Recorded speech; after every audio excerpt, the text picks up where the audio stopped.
വിടവിടവിസമീപേ ഭൂവിഭാഗേ നിഷണ്ണം സകലമുനിജനാനാം ജ്ഞാനദാധാരമാരാൽ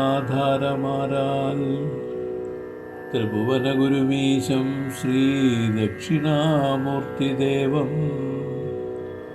ജനനമരണദുഃഖച്ഛേദദക്ഷം നമാമി.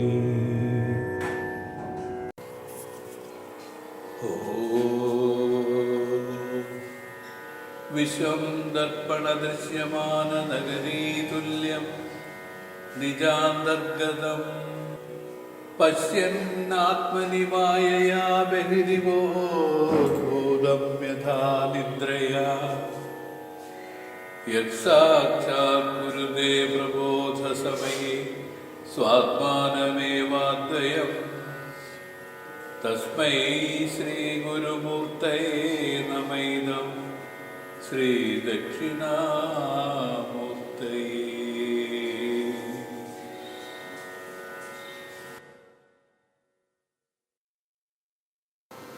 ഓം ശ്രീ ദക്ഷിണാമൂർത്തി ചരണാരവിന്ദാഭ്യാം നമഃ.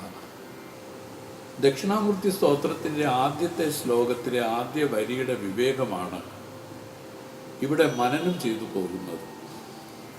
അതിപ്രധാനമായി ധരിച്ചു വെക്കേണ്ട വിവേകമാണിത്. സമ്പൂർണ്ണ ജ്ഞാനോപദേശമാണ് തുടക്കത്തിൽ വിശും ദർപ്പണ ദൃശ്യമാന നഗരീതുല്യം നിജാന്തർഗതം എന്ന് ആരംഭിക്കുന്ന ആദ്യ വരിയിലുള്ളത്. മലടി മകനെ പോലെ, കയറ്റിൽ പാമ്പ് പോലെ, മരുഭൂമിയിൽ ജലം പോലെ ഒരു തോന്നലാണ് ഈ വിശ്വം. മലടി മകനും കയറ്റിൽ പാമ്പും മരുഭൂമിയിൽ ജലവും ത്രികാലത്തിലും ഇല്ലാത്തതാണ്.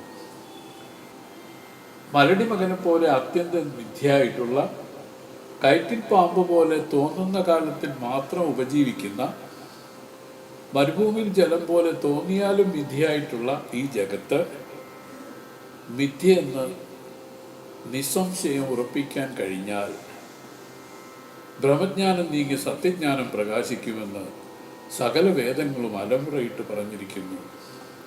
ഇതിലൊരു സംശയവും വേണ്ട. മലടി പ്രസവിക്കില്ല എന്ന് അറിയുന്നത് വരെ മലടി മകൻ ഉപജീവിക്കും. മന്ദാന്ധകാരം അകലുന്നത് വരെ രജ്ജുവിൽ സർപ്പം ഉപജീവിക്കും. മരുഭൂമിയിൽ ജലമില്ലെന്ന് അറിയുന്നത് വരെ മരുഭൂമിയിൽ ജലം ഉപജീവിക്കും. ഇപ്രകാരം മലടി മകനും രജ്ജുവിൽ സർപ്പവും മരുഭൂമിയിൽ ജലവും ഉപജീവിച്ചുകൊണ്ട് അർത്ഥക്രിയാദികളെ ഉണ്ടാക്കി ഭ്രമത്തിൽ ആഴ്ത്തി നിൽക്കും. എന്നാൽ സ്വാത്മവിവേക വിചാരണ ഏർപ്പെട്ട ഉടൻ ബ്രഹ്മജ്ഞാനം മാറി സത്യജ്ഞാനം കരതലാമലകം പോലെ പ്രകാശിക്കും. കാർമേഘം നീങ്ങി സൂര്യൻ പ്രകാശിക്കുന്നത് പോലെ. ഇവിടെ ശങ്കര ഭഗവത്പാദർ ദർപ്പണദൃശ്യമാന നഗരീതുല്യമെന്ന വിശ്വത്തെ വിശേഷിപ്പിച്ചതിനെ ഒന്നുകൂടി പര്യാലോചിച്ചാൽ നമുക്കറിയാം, പ്രതിഫലിച്ച വിളക്കിൽ നിന്ന് മറ്റൊരു വിളക്ക് കൊളുത്താൻ കഴിയില്ല. അതുപോലെ കണ്ണാടി പ്രതിഫലിച്ച അന്നമുണ്ട് വിശപ്പടക്കാൻ കഴിയില്ല. ഇങ്ങനെ അനർഥ ജഡദുഃഖരൂപമാണ് ഈ ജഗത്തെന്ന് വിചാരപൂർവ്വം ഉണർത്തി വികല്പമകറ്റി നിർവികല്പമാക്കി തൻ്റെ യഥാർത്ഥ സ്വരൂപത്തെ ഉണർന്ന് ആത്മജ്ഞാനമുണ്ടായാൽ ഇത് തന്നെയാണ് തൻ്റെ ലക്ഷ്യമായിട്ടുള്ളതെന്നറിഞ്ഞ് ജീവൻ മുക്തി സുഖത്തിലിരുന്ന് പ്രാരബ്ധം ബ്രഹ്മാനന്ദ രസമാക്കി അനുഭവിച്ച് തീർത്ത് വിദേഹമുക്തനാകാം. ഇതാണ് ഇതിൻ്റെ താല്പര്യം.